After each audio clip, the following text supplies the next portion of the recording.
FIFA has new rules for the 2026 World Cup. They are all designed to do one thing: stop players wasting time. Here are the 6 biggest changes in 3 minutes. Some of them are good, some of them will create new arguments. All of them are happening whether you like them or not. Rule 1. The 5-second countdown. If a player takes too long to take a throw-in or a goal kick, the referee starts a visible countdown. If the throw-in is not taken in time, possession switches to the other team. If a goal kick is delayed, the opposition gets a corner. The goalkeeper already had the 8-second rule for holding the ball. This extends the same idea. In theory, this will speed up games significantly. In practice, players will find new creative ways to waste time that do not involve restarts. Still, better than nothing. Rule 2. Substitutions now have a 10-second limit. Once the board goes up, you have 10 seconds to leave the pitch. If you do not leave in time, the player coming on has to wait 1 minute on the sideline. Your team plays with 10 players for that minute. This is aimed at players who walk slowly off the pitch in the final minute to waste time. You know the move: tying your boot, clutching your hamstring, suddenly very interested in the corner flag. 10 seconds. That is the new rule. No exceptions.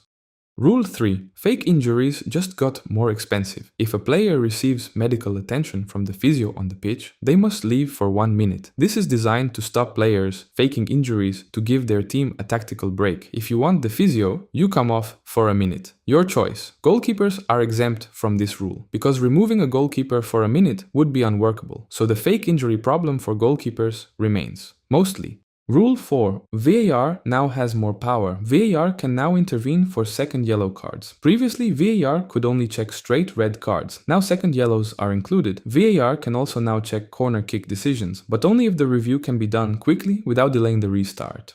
VAR can also correct cases of mistaken identity if the wrong player was carded. More VAR. Everyone's favorite development.